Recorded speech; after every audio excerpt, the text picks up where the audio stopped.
Assalamu alaikum student. Today I am going to solve exercise 2B question of Oxford Mathematics Book 1 8th edition. Before starting the question, I request you please subscribe my channel and press the bell icon button.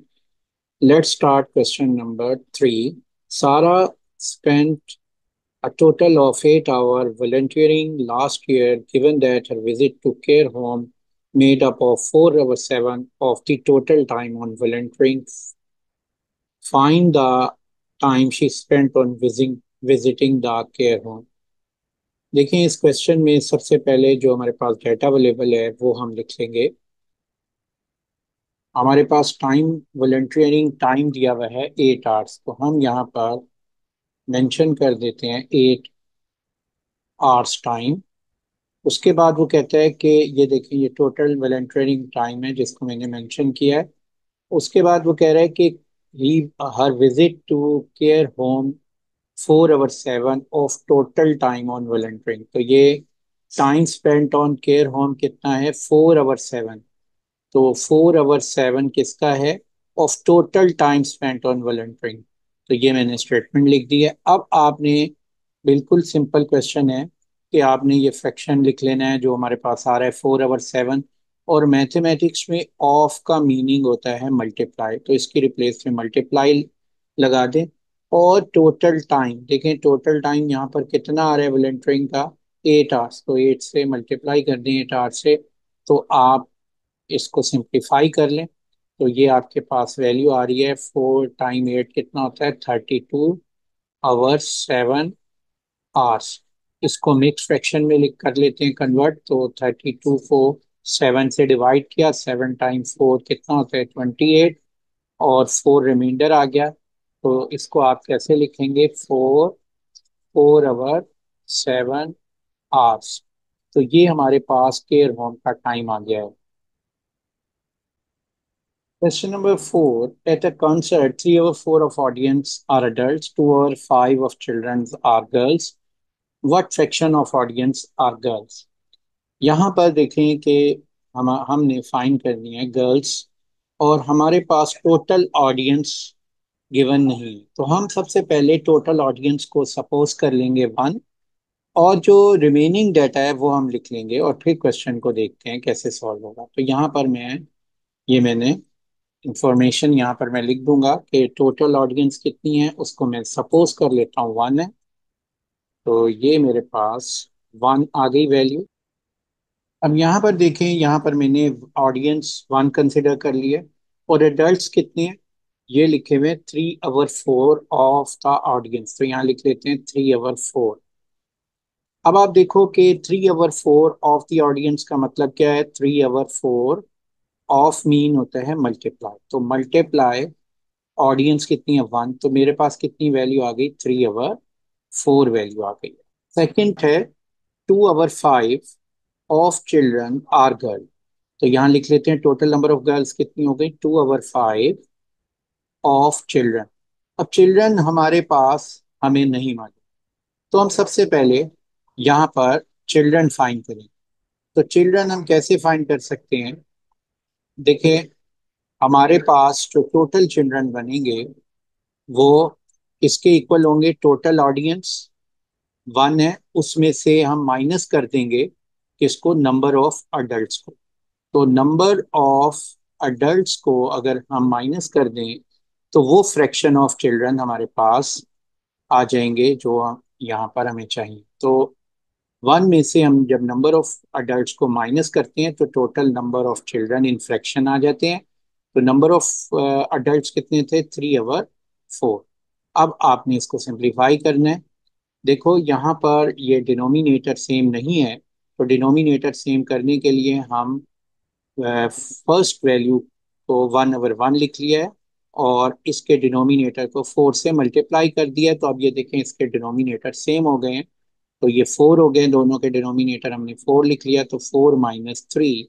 तो मेरे पास कितनी value आ जाएगी 1/4। तो total children in fraction 1/4 आ गई है। तो अब आपने टोटल नंबर ऑफ गर्ल्स यहाँ पर लिखेंगे 2/5। ऑफ का मीनिंग क्या होता है मल्टीप्लाई, और चिल्ड्रन ये देखें ये हमारे पास चिल्ड्रन आ चुके हैं, ये चिल्ड्रन है, यहाँ पर हम 1/4 लिख लेंगे।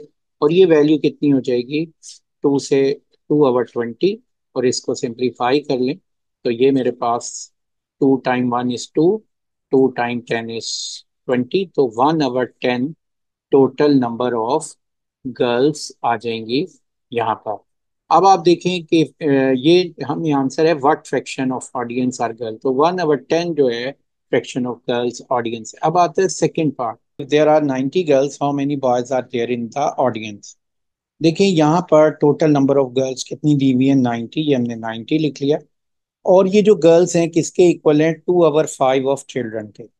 तो आप यहाँ पर 2/5 ऑफ का मतलब मल्टीप्लाई, और यहाँ पर नंबर ऑफ चिल्ड्रन हम लिख देते हैं, तो नंबर ऑफ चिल्ड्रन। अब आपने नंबर ऑफ चिल्ड्रन को मैं एक्स कंसिडर कर लेता हूँ, तो ये वैल्यू हो जाएगी 2/5 एक्स इक्वल टू 90। अब आप देखें कि आपने एक्स फाइंड करना है, नंबर ऑफ चिल्ड्रन फाइंड करने हैं, तो आप क्या करोगे कि ये जो 2/5 है, इसको आपने राइट से अगर लेफ्ट पे शिफ्ट करना हो तो आप दोनों साइड पे 5/2 इधर भी मल्टीप्लाई कर दो और 5/2 से इसको भी मल्टीप्लाई कर दो। 2 और 2 से कैंसिल, 5 5 से कैंसिल, तो मेरे पास ये जो वैल्यू आ जाएगी एक्स की वो बन जाएगी 5 × 90/2। अब आप इसको डिवाइड कर लो, 2 टाइम 1 इज 2, 2 टाइम 45 इज 90, 5 × 45, तो ये वैल्यू मेरे पास कितनी आ जाएगी, 225। तो ये मेरे पास नंबर ऑफ चिल्ड्रन आ गए, तो नंबर ऑफ चिल्ड्रन 225 हैं। तो नंबर ऑफ बॉयज और नंबर ऑफ गर्ल्स को ऐड करें, गर्ल्स प्लस बॉयज, तो टोटल चिल्ड्रन बन गए। तो गर्ल्स कितनी है हमारे पास, 90, बॉयज हमें नहीं मालूम, चिल्ड्रन कितने हैं 225। तो बॉयज आप कैसे ले फाइंड कर लेंगे, 225 में से 90 को माइनस कर देंगे तो ये आंसर आ जाएगा 135 boys. Question number 5. Cheryl cut 9/10 kg of butter into 12 slices of equal mass. She then used 1/4 slices of butter to bake cakes. What is the total mass of butter Cheryl used for cupcake? देखें यहाँ पर जो information है वो हम पहले लिख लेते हैं। और यहाँ पर बटर हमारे पास टोटल बटर की वैल्यू नहीं है, तो हम यहाँ सपोज कर लेते हैं let total mass of butter 1 kg, मैंने यहाँ सपोज कर लिया। और 9/10 kg ऑफ बटर 12 स्लाइसिस के लिए यूज़ हो रहा है, तो यहाँ पर हम लिखेंगे mess of butter for 12 slices कितना है, 9/10 kg मैस ऑफ बटर। अब मैस ऑफ बटर आपके पास 10 kg of mass of butter, तो देखिए 9/10 एज इट इज़ लिख लेंगे। और ऑफ का क्या मीनिंग होता है, मल्टीप्लाई। और मैस ऑफ बटर कितना है 1, तो 9/10 मल्टीप्लाई 1, तो ये मेरे पास वैल्यू आ जाएगी 9/10 kg बटर है कितने स्लाइसिस के लिए, 12 स्लाइसिस के लिए। तो अगर आपने 1 स्लाइस का मैस निकालना हो तो टोटल वैल्यू क्या बनेगी, देखें 12 अगर स्लाइसिस हो उसका मैस है 9/10 kg। तो अगर इक्वल मैथ्स आपने लेना है तो 1 के लिए कितना होगा, तो आप 9/10 को क्या करेंगे, 12 से डिवाइड कर देंगे। जब भी आपने इक्वल वैल्यू फाइंड करनी हो किसी वैल्यू के अगेंस्ट, तो उस वैल्यू को जो दी हुई है, जैसे कि 9/10 kg दिया हुआ है, इस वैल्यू को इक्वली डिवाइड करना है कितने पार्ट्स में, 12 में। तो आप इसको 12 से डिवाइड करेंगे तो वो 1 पार्ट की वैल्यू आ जाएगी। तो यहाँ पर 12 स्लाइस की वैल्यू कितनी है, 9/10 kg, तो 1 स्लाइस की क्या होगी, इस वैल्यू को जो टोटल मैथ था 12 स्लाइसिस का, उसको 12 से डिवाइड कर देंगे। तो इसको अब मैं सिंप्लीफाई कर लेता हूँ, तो ये वैल्यू हो जाएगी 9/10। और इसको फ्रैक्शन में लिख लेते हैं 12/1 को, और डिवीजन जब कन्वर्ट होती है मल्टीप्लिकेशन में तो ये रेसिप्रोकल हो जाता है, तो ये 1/12 आ गया है। अब इसको हम यहाँ पर लिख सकते हैं 9/120 kg, और इसको न्यूमरेटर और डिनोमिनेटर आप देखें 3 पे डिविजिबल है, 3 टाइम 3 9, 3 टाइम 40 120। तो मेरे पास ये वैल्यू आ गई है 1 स्लाइस की 3/40 kg। यहाँ पर नोट करें कि ये हमारे पास नेक्स्ट स्टेटमेंट क्या दी हुई है, 1/4 slices of butter use for cupcake. तो mass of butter 4 cupcake कितना है? 2 1 over 4 slices of mass of butter. तो ये जो mass of butter 4 cupcake use हो रहा है वो किसके इक्वल हो जाएगा? वो हमारे पास वैल्यू हो जाएगी कि mass of butter for cupcake equal to mass of 1 slice of butter multiply number of slices. देखिए मैस ऑफ 1 स्लाइस का मैस कितना आ चुका था हमारे पास?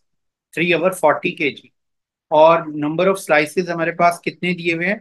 2 1/4 स्लाइसेस। तो ये टोटल हमारे पास क्या वैल्यू आ जाएगी? इसको हम सिंप्लीफाई कर लेते हैं।